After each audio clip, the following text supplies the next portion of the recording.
આ મામલામાં 2 લોકોની અત્યારે ધરપકડ કરી છે, પણ આ હથિયાર કોણે આપ્યું તે બાબતની પોલીસ તપાસ ચલાવી રહી છે। અને નિકુંજ જે દાવો કરે છે કે મેં કોઈ પૈસા આપ્યા નથી, માત્ર મિત્રતામાં ઈશ્વરે આ કામ કર્યું છે, એ કેટલું સાચું છે તેની તપાસ થઈ રહી છે।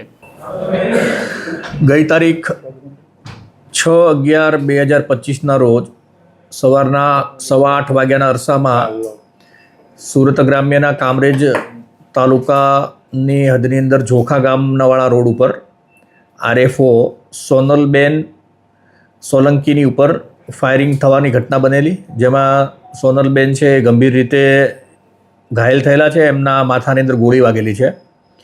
આ બનાવની ગંભીરતાને ધ્યાનમાં લઈ સુરત જિલ્લા ગ્રામ્યના પોલીસ વડા શ્રી રાજેશ ગઢિયા સાહેબે તાત્કાલિક જગ્યાની વિઝિટ કરેલી। સિનિયર અધિકારીઓ, સ્થાનિક પોલીસ, લોકલ LCB, SOG અને જિલ્લાની અન્ય પોલીસની ટીમોએ આ ગંભીર ઘટનાને ધ્યાનમાં રાખીને આ ગુનો ડિટેક્ટ કરવા માટેથી અને આ ગુનામાં સંડોવાયેલા આરોપીઓને પકડવા માટેથી ઘનિષ્ઠ પ્રયત્નો કરેલા હતા। પોલીસની તપાસની અંદર જે સોનલબેન સોલંકી છે એમના પતિ નિકુંજ ગોસ્વામી આ ગુનામાં સંડોવાયેલા હોવાની એમના પરિવારજનોએ પણ શંકા વ્યક્ત કરેલી હતી, જે મુજબની ફરિયાદ એમના નિકુંજ અને એમના પરિવારજનોની સામે શકદાર તરીકે ગુનો નોંધવામાં આવેલો।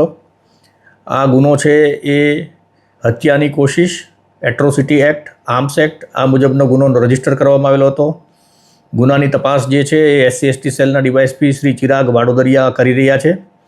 પ્રથમથી જ નિકુંજની ઉપર પોલીસે ધ્યાન કેન્દ્રિત કરેલું હતું। ટેકનિકલ, મેન્યુઅલ, સાયન્ટિફિક પુરાવાઓ અને પોલીસના અંગત બાતમીદારો દ્વારા આ ગુનામાં સંડોવાયેલા જે ઈસમો છે એને પકડવા માટેથી ખૂબ જ પ્રયત્નો કરવામાં આવેલા। કુલ અલગ અલગ 7 ટીમો ગઠિત કરવામાં આવેલી હતી। આરોપીઓ પોતાના ફોન છે એ બંધ કરી અન્ય ફોનનો ઉપયોગ કરી અલગ અલગ રાજ્યોની અંદર દોડી રહ્યા હતા। એમને પકડવા માટેથી ટીમો એમની પાછળ હતી।